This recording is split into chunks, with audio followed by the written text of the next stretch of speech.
like the boys have been having a party down there.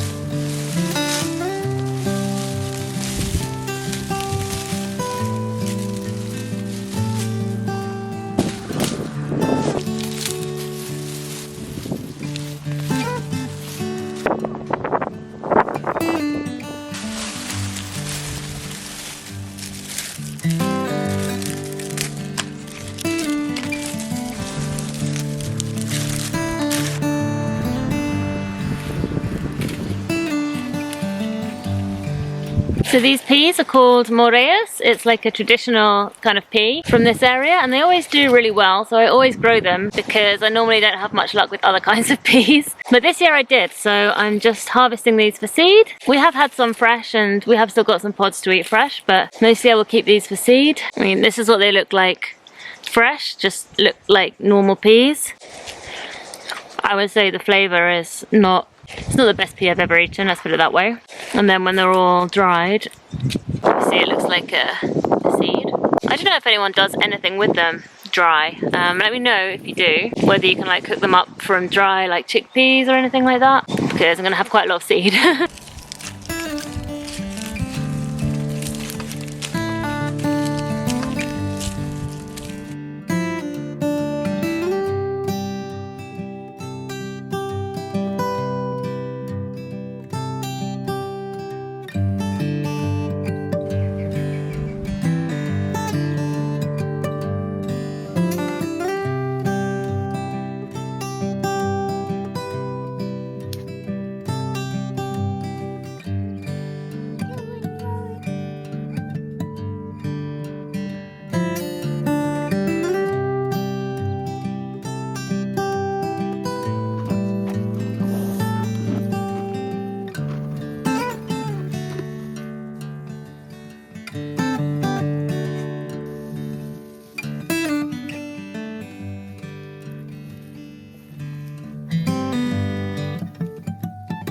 Good morning. So me and Santi have been away in the UK for a couple of weeks, which was really nice. But while we were away, boars came into the garden. I'll show you a little bit of the damage. Mauro took some pictures, but yeah, he then put it all mostly back together before I got back, which was very kind of him. It has happened before, but it hasn't happened while one of us has been here. The last time it happened, Una was away at a friend's, so obviously she was not able to stop them this time because she was around. We think it probably happened one day when Mauro was out. He's been doing some long days, doing some building work out lately, because, you know, Una barks. She's not a guardian, but she does alert and she makes a lot of noise. She comes to the house and she barks so that you can go out and you can sort it out. So yeah, we think it happened, well, it must have happened during a daytime, which is kind of unusual. But yeah, they made a big mess. Almost everything in my newly planted garden extension, which was looking so nice when I left it, was uprooted and destroyed. So that was the biggest area of damage. So yeah, what this tells us is that we need a fence. Yeah, we just need a fence. So we're doing a fence, finally. Not all the way around the whole property because that would be quite impossible, but just along the edge of the barranco where there's clearly some entrance points. And then the house is sort of in the way and the donkeys, and that should hopefully sort of cut off all the easy access points. Hello. Didn't really want to do a fence. Didn't really want to do a fence around everything. We were kind of avoiding it all these years, but I think it's necessary at this point. But yeah, the first step is strimming so that we can get access to where we need to be working.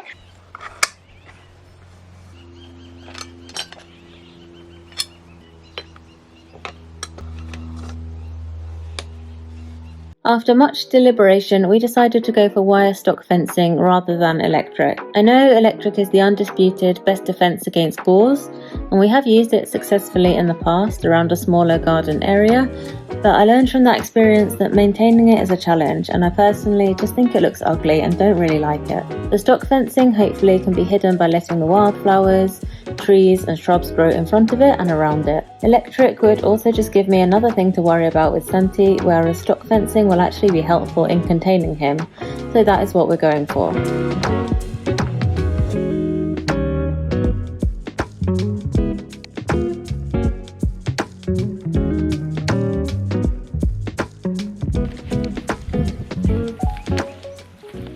Need to replace the string.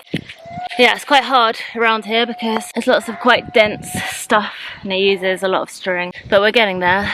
And you can see behind me, here's another reason why we are not keen to put electric fencing around the perimeter, because we've got a lot of trees that are growing right on the edge, or they're growing up from the barranco, and maintaining an electric fence through trees like that would just be really hard. Either we'd have to come in away from the tree, or we'd have to cut a lot of branches off to leave space, and that's a shame because those are the branches that are the easiest to harvest from. And yeah, I can just see it becoming a maintenance nightmare. It's already enough work in the donkeys keeping all the trees, snipping the lower branches, keeping everything clear from the electric fencing in there. I don't want that job all around the rest of the farm as well. Right, let's get more string.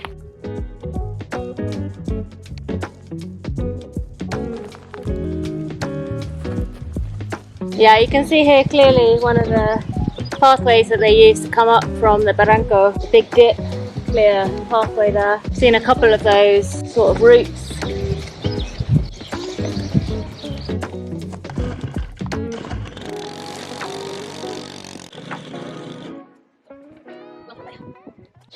That's because this is a replacement strimmer head from Amazon. We seem to have lost the original steel one, and this one doesn't have the arrows on it for which way you need to wind the string, so you have to figure it out, which is challenging for me. Ay, ay, ay.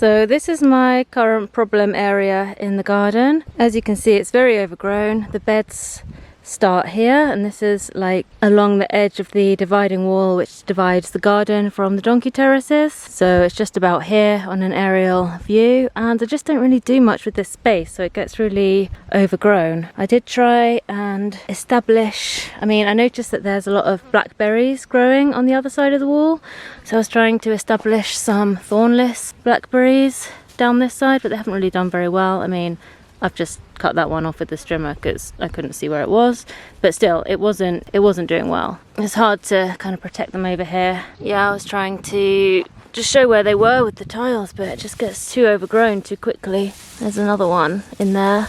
I'll strim around them and I'll leave them, but I imagine the same thing will happen. 6 months from now it'll be completely overgrown again and I will have lost them. This is a magnolia tree. I absolutely love magnolia trees. It's kind of a tough climate for them. I think it's a bit drier than they would like. But this one is over a year old. It's got some buds. It's got some fresh growth. I have really been trying with these, with the watering. I think this is a thornless raspberry down here. Yeah, again, not doing great, but it's put on some growth. Maybe raspberries are what I need to go for here. Then we have a quince tree, a loquat tree, and more quinces up there. But yeah, I just don't really know what to do with this area to make it more manageable and maintainable. There's too many trees and things to put a bed along there. It's too narrow to fit another bed in, like a leave pathway. Yeah, I don't know, it's an awkward space. There we go, so this one has a handy little arrow which shows you which way to thread it, to wind it.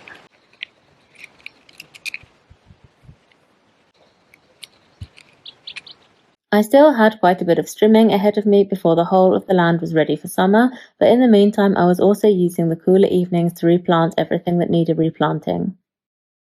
Okay, so this area behind me, the new second garden expansion, is where the boars made the biggest mess, which is a shame because it was also the area that was looking the best by far. A few things have survived though, which I'm pretty surprised about. Can still see a few green leaves and flowers and 1 or 2 tomatoes, so the potatoes at the back are all good, so I'm happy about that. And I had saved a corner of this patch for the sweet corn, so yeah, I'm just going to move all of the irrigation out of the way, tidy everything up, see what's still alive. I've got all my plants I'm going to replant soaking. I had to just buy them at the market because I don't have time to re-sow everything from seed, obviously. And yeah, it's like the 2nd of June today. As you can see, the stuff I planted before, it's not massive yet, so hopefully we're in time to catch up. But it has been a really cold, wet spring, so everything was quite slow anyway. Lots of stuff that I would have thought would be bigger by now wasn't that big. Yeah, anyway, let's go.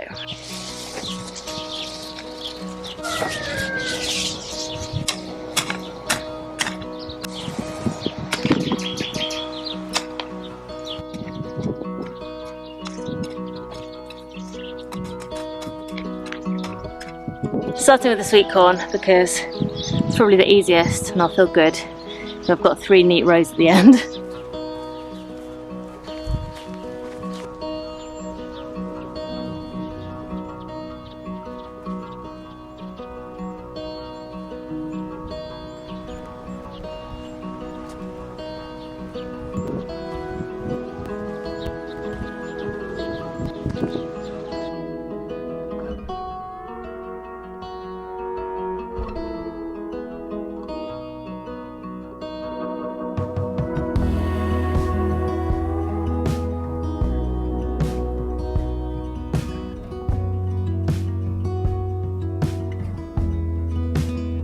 The thing about the plants at the market, it's great to be able to get such a variety of, you know, the tomatoes and the peppers and the squash and all the basic stuff, but one thing they don't really do is flowers. I do like to put a lot of flowers in the garden if I can, and that's one thing that we lost, and I don't have a load of spares of those, so I'm literally just going around.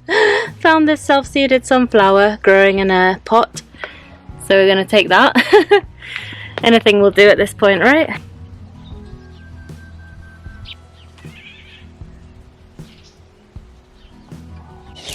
Yeah, everything was just everything was just really all over the place, like totally off the lines. I think the only reason stuff survived was because it was like overturned in like a bundle of soil, and it was just like sitting in the middle of the pathway in its bundle of soil. But yeah, some stuff is still more or less on track.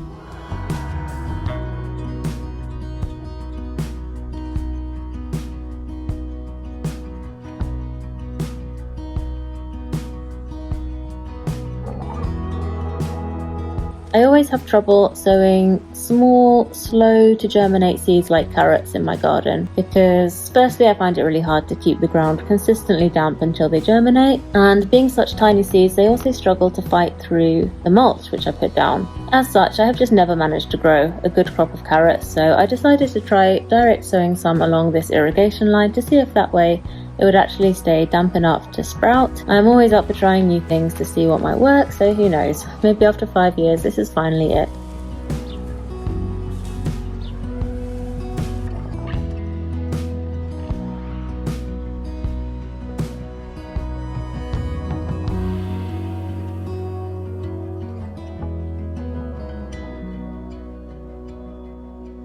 It took me a couple of evenings, but eventually I had all the rows redefined and replanted, and there was just 1 row of tomatoes left to tackle. This is the only surviving tomato plant that I trellised, and a couple of these potato plants I've got moved around a bit, and I have found a few little potatoes that have been unearthed, which is actually quite exciting. Makes me very excited for the full harvest because look at them. I've got a few more as well, so we can cook those up and get a taste of all the potatoes that are going to be in store for us.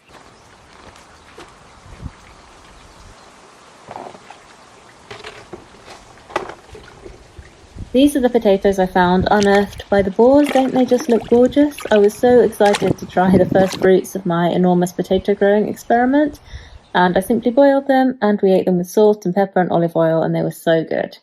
Meanwhile, it was time to start on the actual fencing.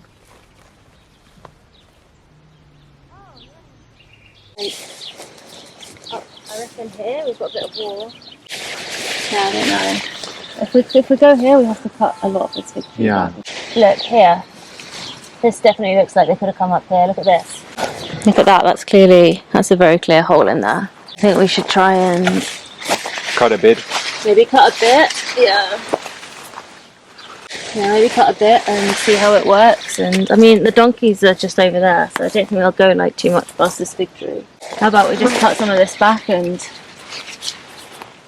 Right, there is a stone wall down there that's mostly intact. I'll get a lot of this. So we've got a boiler with Santi at the moment, so we've got a bit of time to start on the fencing. We're not going to get it all done, it's more just to see where we're going, decide together where to start it and end it, and just see how hard it is, because the more I've trimmed up to the edge of the field, the clearer it is how kind of uneven it is, so it's going to be a little bit tricky, but we're just going to see how it goes today.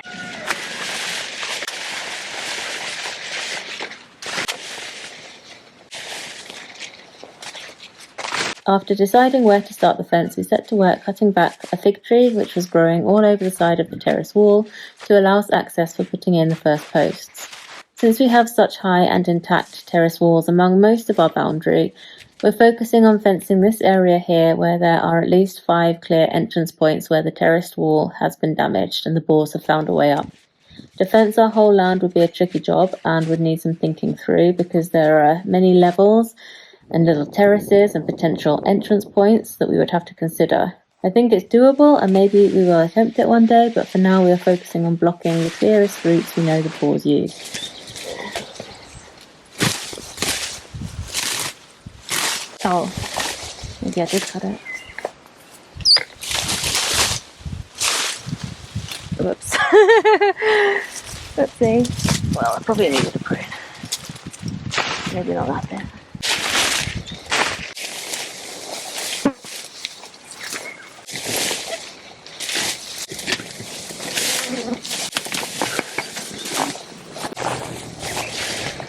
Right, we've got our starting point.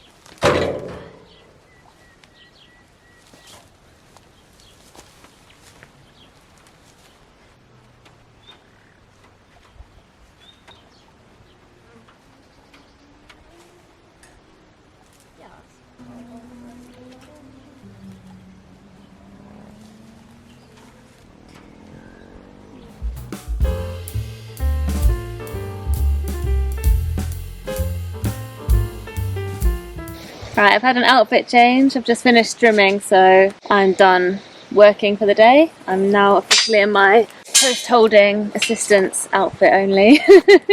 So yeah, we are going to stake the bottom of this with stakes like this to keep it close to the ground. We've got a bunch of these and we've got more on order. We've also got more of these long ones on order. I think we've got about 20, which we had from another project, and we've ordered 50 more.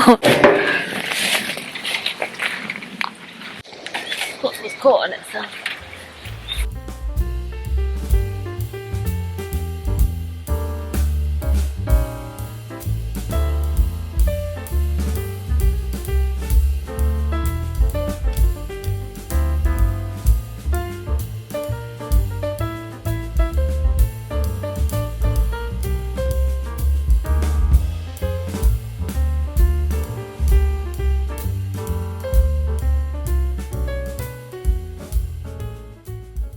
So this is what we managed to do yesterday when we had abuela here, maybe 25, 30 meters.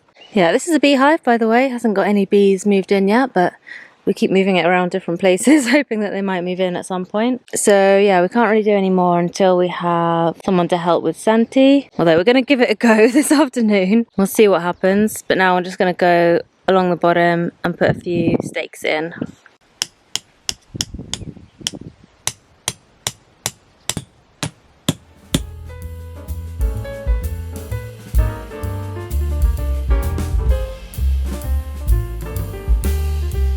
Again, there was another huge overhanging tree to trim back, this time the pomegranate we saw earlier.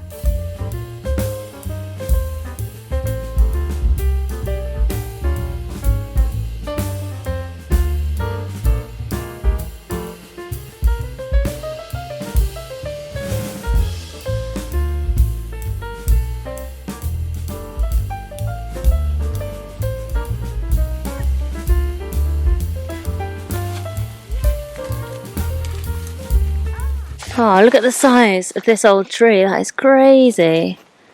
It's not clear if it's growing out of the barranco or out of our terrace. Look at the size of it. It's like the trunk is just going sideways. I think it's like fallen over. I think it was growing from here originally. Oh, it's crazy. So yeah, I don't know if you can appreciate this, but just how steep this terrace wall is. Which is why fencing it is a great idea for this guy as well. Okay, right, back from the edge. Let's get back from the edge.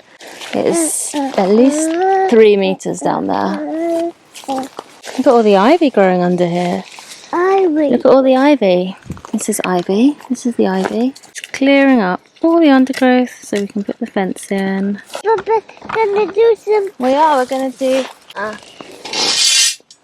We're gonna stop bashing. Yeah, we're gonna do the bashing now. The bit you're excited about.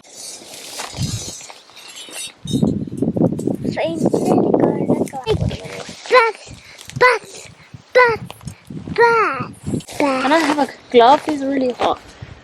Yeah, down there with the mallet.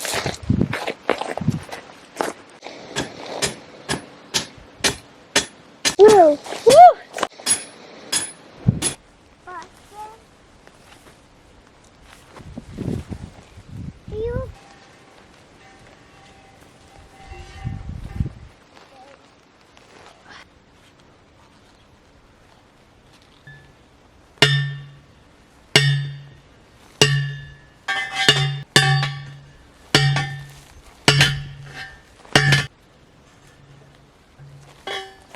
The big one going in.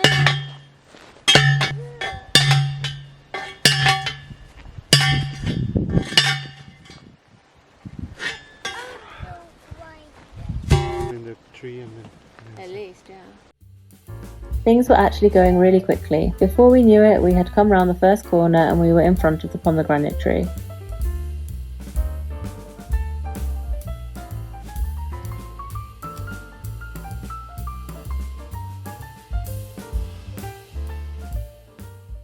Papa doing a good job, Santi? Yeah. Yeah? Who's better at fencing, Papa or a tractor? Tractor. A tractor. And why are we putting up the fencing? Come through. They come through and they try and eat mamas. Plantitas. Plantitas, that's right. Never again will they come into our garden.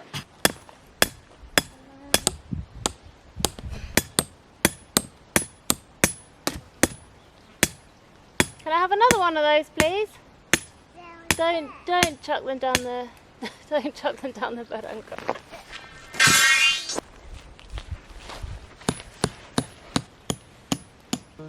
bulletproof.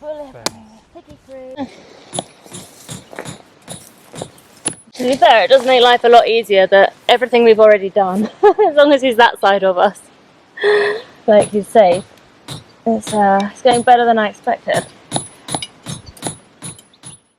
Alright, so we got loads further than we were expecting with the fencing. We got all the way up to this overgrown area where we hadn't strimmed. We didn't expect to get that far that quickly, so we're really happy about that, but now we've got some more strimming to do. And that will bring us around the back of the round the back of the new garden expansion, and that will be the key area like covered. So yeah, I'm gonna crack on with the strimming. In the meantime, the garden is looking okay. We're a bit behind, but it's not looking too bad. The main area, the main garden is looking fine. I replanted a fair bit over there as well. What did survive is growing really nicely, and hopefully we'll catch up soon. So yeah, we'll keep you updated. Hopefully in the next video we'll finish this fencing job. Thank you for watching this video, and we'll see you next time.